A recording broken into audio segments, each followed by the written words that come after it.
So this was the third segment of the town hall for Bernie Sanders on CNN. We're analyzing it as we go live. We'll share it with you guys later as well on YouTube and Facebook. And so in this segment, they asked him about Venezuela, and it was a aggressive question by, I think, someone that was a student. All fair, nothing wrong with that. And I was curious about what his answer was going to be. And he said, look, Maduro, I don't believe, won free and fair elections. But at the same time, we have a terrible history of intervention in Latin America, where we've deposed democratically elected leaders as well.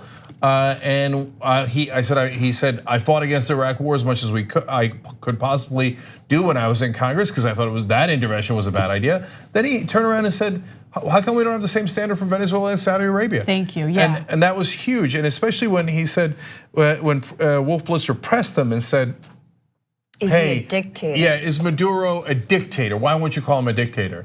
And he's like, look, they still have democratic infrastructure in Venezuela.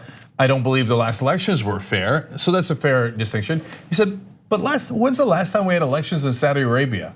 And that's when we all went like, boom, right? It's that's such exactly a bizarre question, like a Fox News question of like, but will you condemn? But do you call this person a dictator? It's like this semantics political. Yeah. That says like that's nothing but nothing. That doesn't really matter in any way when you really think about it. So, look, if you're genuinely concerned about the humanitarian crisis in Venezuela, you should be, right? But the US government can't pick and choose which countries it's concerned about and make that argument in an effort to push for regime change, which is what we're seeing right now. Also, whether or not Sanders calls him a dictator means nothing. It means nothing. He spelled out the things that Maduro is doing and the plight of Venezuelan people right now. So, but yeah, again, the thing that I love the most was that he's pointing out the hypocrisy. We support dictators all across the world. Sure. So why this one? And then in terms of semantics.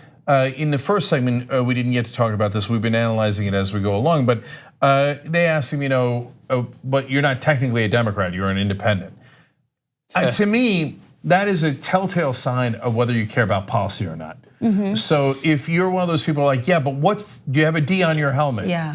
I don't know why you care. I just, for the life of me, I can't figure out why you care. His policies are more progressive. If you don't like that, that's fair. Say, hey, you know what? I don't want a progressive. I want a moderate or a conservative Democrat. Okay, but why does it matter if he's an independent or a Democrat as long as he is supporting the more democratic positions or the more progressive positions? And so he parried that perfectly well too by saying, by the way, a really good point, which is that he's like, I'm in Democratic leadership in the Senate. Yeah. So I want to jump in on that. I think for a lot of Americans, when they think of independence, they think of people in the middle. Right? They don't think of people who might be to the left of Democrats or to the right of Republicans, whatever it is. They just automatically assume, oh, this is a person who's in the middle. But Bernie, I think, represents himself or has referred to himself as an independent because he doesn't feel that the Democratic Party has gone far enough on some of these issues, especially economic issues. And so I actually don't mind that question was asked because he did a good job explaining it. And I hope that helps people understand why it is that he decided to claim ownership of an independent as opposed to a Democrat. But nonetheless, I do agree with you, Cenk. A lot of people vote based on party lines, and it's a way of voting, making voting simplistic if you don't have time to look into the policy issues. On the go? Don't worry, we got you covered. You can still listen to TYT at our new podcast network. Find us on Apple Podcasts, the Google Play Store, or at tyt.com/podcast.